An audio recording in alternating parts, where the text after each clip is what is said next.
So yes, it's been quite a journey, but yet you students can certainly feel good about it. Again, good about what you've accomplished, but yet also feel good about the journey that you're on, having Jehovah's approval. And we can be guaranteed of that. For instance, so turn your Bibles to Haggai, the 2nd chapter. Haggai is one of those small books of the Bible that is oftentimes hard to find, and it's right there before Zechariah and after Zephaniah, between the two Z's. We have an H. That's Haggai, page 1284, in the New World Translation. Haggai chapter 2, verse 7 says, "And I will shake the nations, and the precious things of all the nations will come in. And I will fill this house with glory, says Jehovah of armies." Yeah, so those precious things that Jehovah is talking about are those that, in our territory, that have a desire to learn about Jehovah God, to learn the pure language of truth and worship Jehovah God. And what's very unique about the time period in which we're living is the political and economic climate that has forced so many from their home cultures, their home lands, their home language-speaking situations to lands like here, where we live. What has happened to the Nepali people as they come here to make a new home. And because of this climate in the world, it's really created what Paul referred to as an open door leading to increased activity in Jehovah's service for Jehovah's people. Now, that's an open door that certainly you students recognized. You considered your circumstances. You prayed to Jehovah about what to do, about the decision to make, and then you went through that door, didn't you? You went through that door leading to increased activity, and what has happened since? No doubt you've experienced Jehovah's blessing on your activity. It will continue to be there next week, the year after that, right on into the new system of things. So we'll continue to bless the efforts that you're putting forth with this increased activity that you volunteered to take on. Full reliance on Jehovah, of course, has been necessary, but again, Jehovah has been there for you, and He will continue to be there for you with His increased blessing.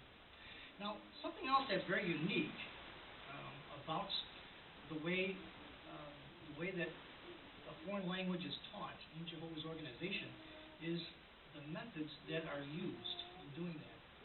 And we'd like to interview a couple of publishers, or a couple of students, if you will, Sister Becca Jeske and Brother Simon Robinson. We can invite them up, and we'll begin to learn about the methods that are used.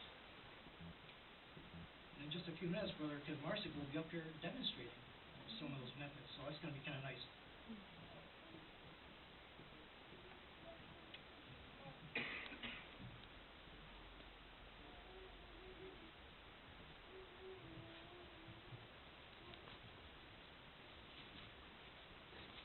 All right, thank you.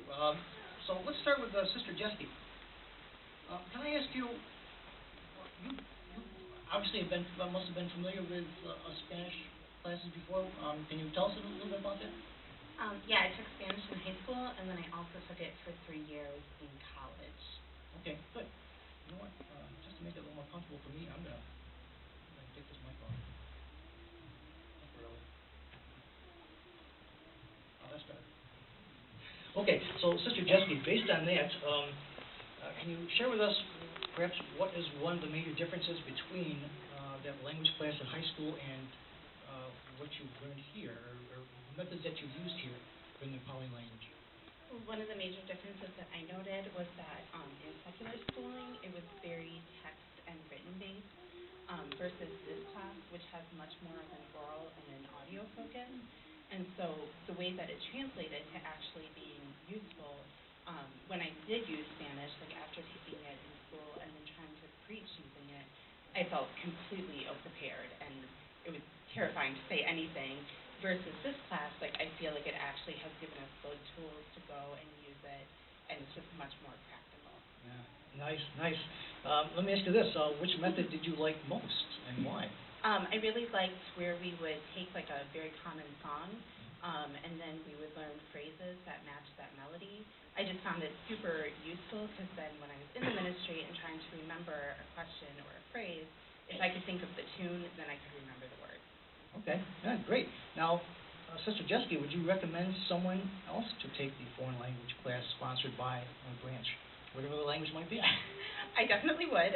It really gives just a really great foundation for learning how to learn a language, and then also kind of, as I mentioned before, like how to actually put it into use. It doesn't feel like it's the end. It really just feels like it's the beginning that you can build off of. Mm-hmm. Yeah, good. Yeah, we appreciate those comments. Thank you. Now, Brother Robinson, how about you? You took a Spanish class too, as well, right? Or of some sort? Yeah, middle school and high school I took Spanish. Okay. Yeah. How many years total? Maybe like six, really? 7 Wow. years. Okay. Well, can you tell us, from your standpoint, some of the differences between the language class in high school, middle school, and now to the Nepali language class sponsored by the branch?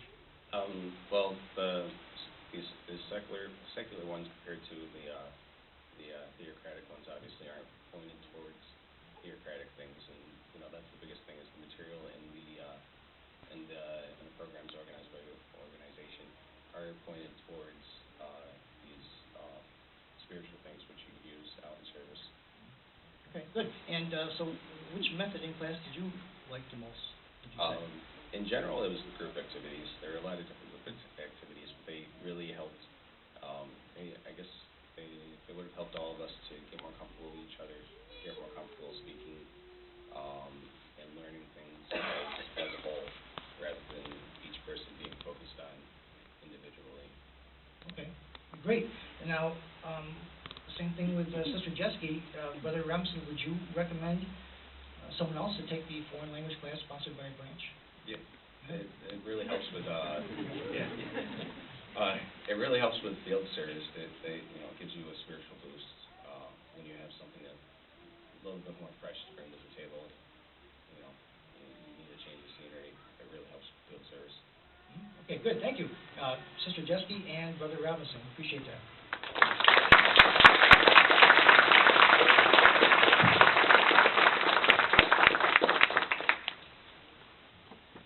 You heard Brother Robinson and Sister Jeske talk about some of the unique methods that were used in class. How would you like to see some of those methods demonstrated? Right? They had fun doing them. Well, let's see why. Brother Kazmarczyk, please. Can you show us what some of these methods were?